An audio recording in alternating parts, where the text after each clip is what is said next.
From the land of the Aztecs, a kid with fighting dreams of the big show emerges from the small town of Ojo De Agua Tecamac, nestled in the outskirts of the capital of Mexico. Gianni Vazquez takes the stage for Fury MMA as the main event slot on January 29th in the heart of Texas, San Antonio.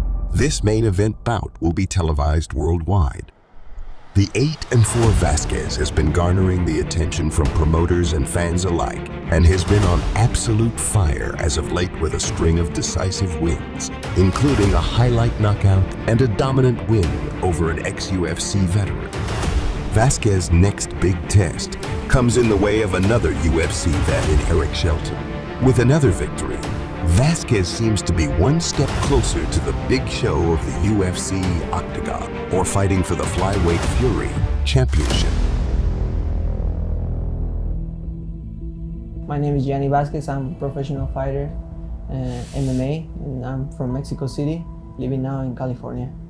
My first professional MMA fight, it was when I was 17.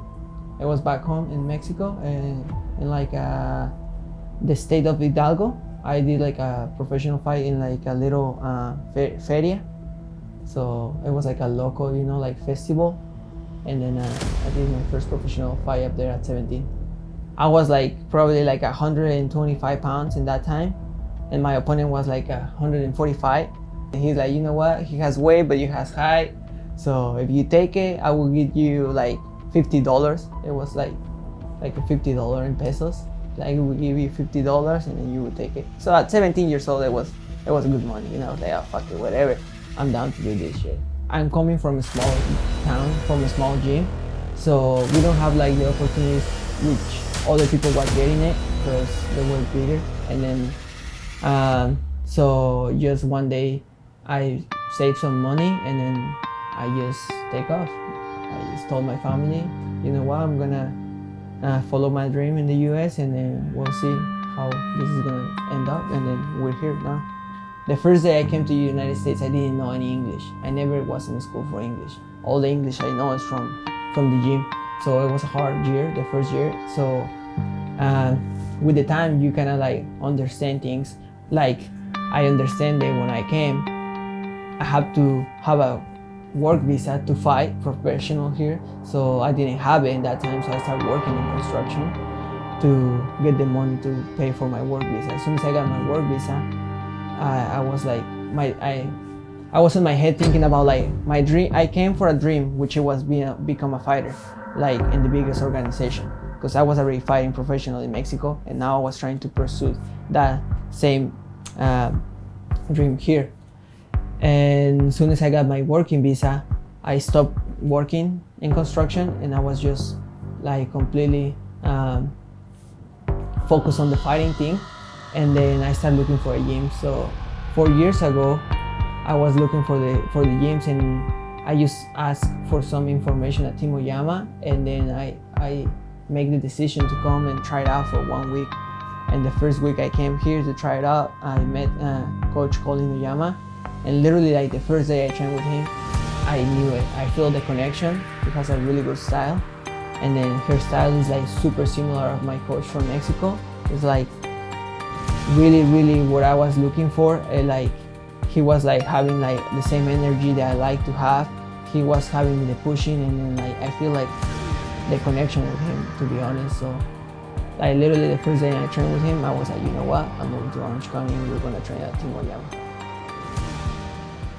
My name is Colin Oyama. I've been training MMA fighters and Muay Thai fighters for, I think it's like 27 years maybe. I don't know, it's been a long time. My job, more than anything else, is just tell the truth, man.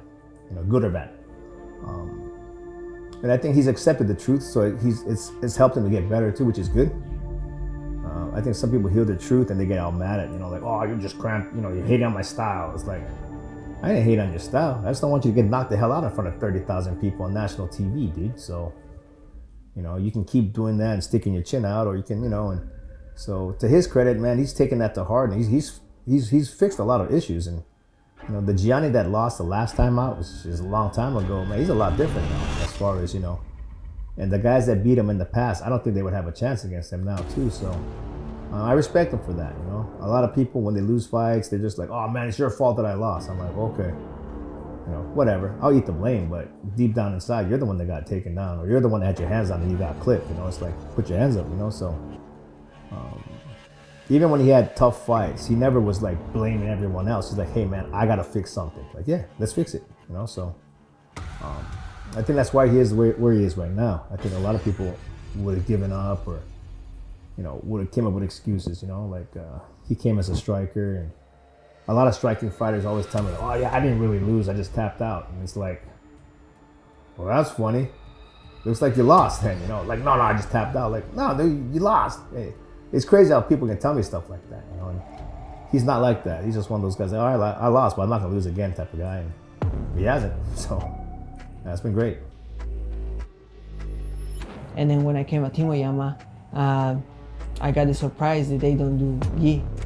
They only do the program of 10 Planet. And then I was just in my head like thinking about that I don't want to stop my journey with the gi. I find Hustle BJJ, and then the first day I came to the gym, I saw Professor Russell, and then man, he's just like a crazy jiu-jitsu ninja. My name is Russell Cantorna.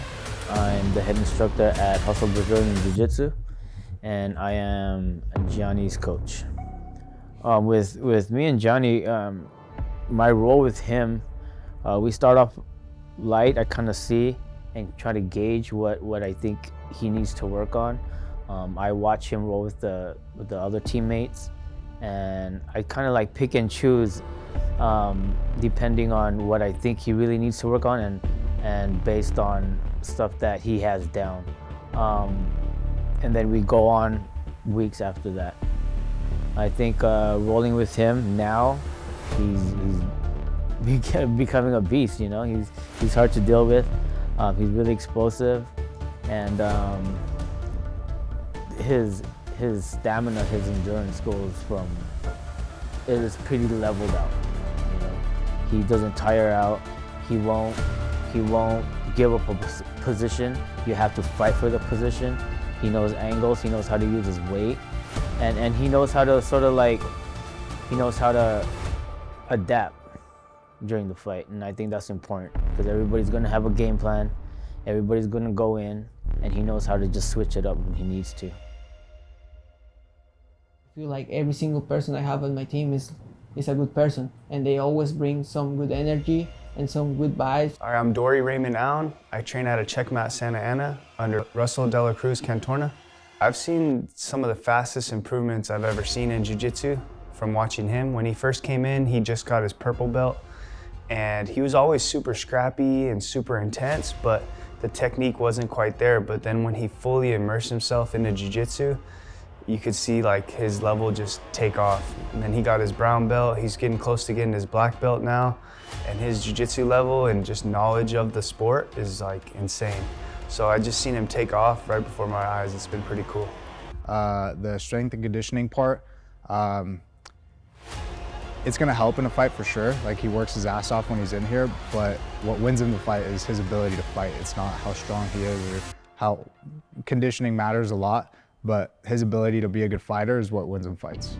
Gianni learned that through the gym, like, hey man, like, all right, you know, I'm the poor Mexican kid that doesn't have a lot of experience other than I can punch. And then he went from being that to like a really well-rounded MMA guy, you know? So I think that's the biggest thing in his mind is like, hey, like, I feel like, you know, I've arrived, you know? We're gonna be another main event in San Antonio, and then we're gonna fight a guy that was in the UFC before. He was living in San Antonio, so I guess it's his background. And then we're gonna go up there, and then we're gonna show up how we've been working, and then how we're coming up to the big show. You know, we're gonna show up that I'm like the best flyweight in Fury, and then we're not picking fights like other fighters do. We're not like here to like take an easy fight. We're here to take like the best fighters they have. So we're gonna go up there and then try to finish the fight and prove that we belong there. And then we're just gonna show, and then we're gonna go and take over San Antonio.